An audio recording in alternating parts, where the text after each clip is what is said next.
Hi guys, Jared here from Humanised Recruitment Group again. Doing something a bit different this time. We're doing a service desk forum online due to the whole COVID-19. I know we've said that we're not going to talk about it, but I'm 5 seconds in and I already have. So I suppose, unfortunately, Nathan Clark hasn't been able to make it today, but I have got two impressive people on the panel. That is Kelly Wilkes and Dirk Hoss. I'm hoping I'm pronouncing your surname right. No, you are, mate. Perfect. I'll get them to introduce themselves in a little bit. I suppose for me, for people who are viewing this for the first time, who've never been to a service desk forum in the past, this is really for me to give back to the community, show that recruiters aren't as wanky as they may appear. But it's also, for me, I like to learn, I like to hear about the common challenges and issues that you guys are facing. I myself have come from a service desk background a long time ago, just pretty enjoyed it, but that's as technical as I get. But without any further ado, I'll pass you on to both Kelly and Dirk, who will introduce themselves. They probably will do it better than I could ever, but Kelly Wilkes. Hi everyone, my name is Kelly Wilkes and my current role is the Head of People and Culture for MOQ Digital. It is the first time I've been in a role like this, and it is, and I've had a lot of jobs in my time, but my first IT job was more than 20 years ago, and I have been lucky enough to lead some teams in service desk in multiple areas, both on the vendor side, in the systems integrator world where I am now, but also in customer land. So I'm just looking forward to an interesting conversation with my friend and previous colleague, Dirk, tonight. My name is Dirk Hoss. I'm the Head of Technology at Brisbane Airport. I've been in IT since 1991. Most of the jobs were in technical support, US companies, working remotely, small groups, very technical people. Moved into the airline industry in 2008, moved to Australia in 2012, and in IT since then. Great. So you've been at Brisbane Airport Corporation for a while, and you've had a couple of promotions in between that time, haven't you? That is correct, yeah. That's fantastic. Yeah, had different roles in the management team, managing business engagement group, as well as the project delivery group, before I became the head of technology. Yeah. So I suppose over that amount of time, obviously, in that leadership component, I suppose what challenges have you really kind of come to face? I bet you've got a couple you can easily go into detail with. Yeah, no, So when I started in IT, it was all in software development companies, supporting basically your own products, working with your own products and supporting the products, and very technical challenging. So in my early days, I tried to recruit kind of the best people. And at one instance, I recruited someone who had a Microsoft CV as long as my arm. He was like the greatest person ever. Fortunately, after 29 days, he left himself. Otherwise, I would have let him go, because after 2 weeks, the whole team came to a grinding halt. Turns out that it wasn't really a team fit. So I think that's one of the things I regretted. It's always difficult in those situations, because I think if you've got a very strong operator, but it's that cost for the rest of the team being productive and being happy, what do you do in that situation? I suppose, how did it get to that situation where he left, if you know what I mean? He understood that it wasn't really a fit within the team. He was financially independent. The other ones weren't, so that gave him a bit of a different kind of approach in the way he was working. And in the end, what I learned over the years is nothing you can do alone. No matter how smart you are, how good you are, nothing you can do alone. So it's really important to have that team spirit and think about your co-workers as well. Yeah. Yeah, look, I think you learn the most from the mistakes you make, as well as the great things you do. And to Dirk's point, you know, that's something we still face every day in our recruiting, is that you're really looking for that balance between your capability but also being a team player. And so that lens of who are we looking for, how can we complement each other. And one of my favourite quotes is actually Ben Horowitz, who says, hire for strength, not lack of weakness. Yeah. Because sometimes you're not looking for, you know, the best person in any one area. You're trying to understand what is it that our team really needs right now, how are we going to complement the weaknesses that we have, and who's going to come in and fit, because it's the sum of the parts which is more powerful than the individuals. But that's as much art and science and reading people. And experience as well, I think. And experience, absolutely. Because I know you agree as well, where if you're looking for people, you're not so much interested in their technology knowledge. We have other people that can challenge that. It's more, does that person fit? Even sometimes it is a person with really good qualities. It's just not what you need at that particular moment. And even when we not hire that individual, we would always give that feedback. That's it. You would be a perfect fit perhaps a year ago, or perhaps in 2 years from now. And let's also have that honest conversation as well, because it is right place and right time is really important. I think. Yeah.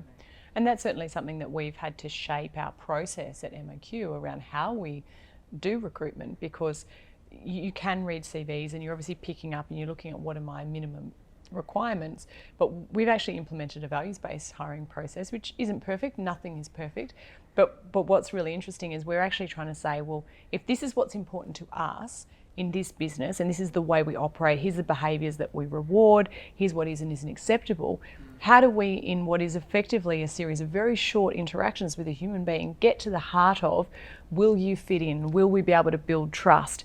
Can you be able to do your best work and thrive in here? And let's be honest, what's written on your CV is not what's going to get you there, right?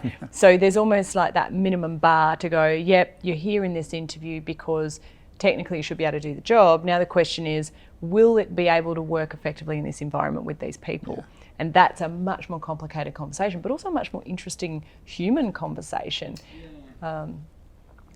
And I do find that interesting, because being now in this role, people will come into an interview and they do expect that they're talking to the HR person. But actually, because my previous roles, I have run our global operations for managed services.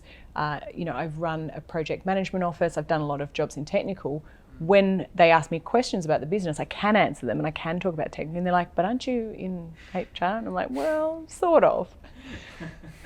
How do you feel they actually react to that? I mean, are they actually quite impressed, or do they go into further detail? Can you see them kind of, I suppose, like being a bit more confident or calmer and really feeling comfortable? I see that indeed. If you have these type of conversations, you see the real person, and sometimes that's a plus. You make them comfortable, and then quite often I'm impressed with how people react. If you're asking them kind of off-ball questions. We have one of my team members, when he's part of the interview, he always throws in a curveball, and at the end he just asks the question, what do you think about the chance of life happening outside Earth, and how would you go about investigating this? And you would see people like, what's happening? But quite often the reaction I get is, what you're doing? They start laughing and they go like, all right, I know what you're doing, and they become really relaxed, and you can see the real, person behind it. Yeah. I've got to be a bit cheeky here, but do you mind if I ask? I mean, is there anything that really stands off the top of your head as to something that you were like, I'm actually quite impressed with that response, or is actually quite hilarious? Does anything kind of? There's different type of approach that people take. One of them is they try to invent on the spot what people try to kind of learn for the last centuries. Or you got people that go like, I would, look for people who do this, or investigate some journals about the different topic. So there's not something that stands out, but quite often you see them going at different routes. It's really good to witness their thought process. Yes, exactly. And methodology and that type of stuff. But what are your thoughts? Oh, well, the same thing. I mean, because in an interview process, I liken it to dating, right? So you're trying to work out what's going to really happen when we move in together. You say you're not going to leave the toilet seat up. You say you're not going to leave your towels on the floor, but are you really going to do it? So you're trying to understand how people think. So throwing in that kind of question, everyone has lined up in their head what to answer, what's your strengths, what's your weaknesses, etc. But a question like that actually exposes the way someone thinks. And that's not good or bad. It's just are we right for each other type of question. So it does help you when you think about the competencies you're looking for. In our business, we say to people, this is not the easiest job in the world. But if the kind of problems we have are the kind of problems you like to solve, then we might be a fit for each other. So what are the questions which are going to get to the heart of how do you think, what's important to you? And I like that question because it does actually make people think, oh yeah, well, Nobody knows the answer. We know that. So how would I approach the problem? And if problem solving is really important in your culture, then that's a great question. And so, you know, one of the things, because for me personally, morals and ethics and the way we conduct business is really important, and that is in our business. One of my favourite questions, which gets to the heart of thing, is tell me about your most distasteful moment in your career. And people go, well, what do you mean? And I'll go, you know, that moment where you just went, oh, that was not okay. We've all had it, right? And in those moments, we make decisions about never again will I. And so I want to know, what's that moment? What's the line? Because it tells you something about who they are. True. And if they fit. Yeah. I also remember it wasn't even my question, but it was from our HR lady, and asked about difficult situations that they were dealing with. A project manager that, you know, that gave you some issues. Yeah, there was a particular project manager who was really demanding, and it was really hard work, and gave him a lot of challenges. He said, how did you solve it? And the only thing she did was she looked at me and said, I married a Scot. I hired her. Just, you know, it was just one sentence. You go like, that's how we deal as a team. Might not fit for everyone, but it was the perfect answer in a situation which was, you know, for people who do an interview, it's pretty intense, you know, and still have that confidence, go like, you know, just as a joke, I married a Scot, I know how to deal with difficult people.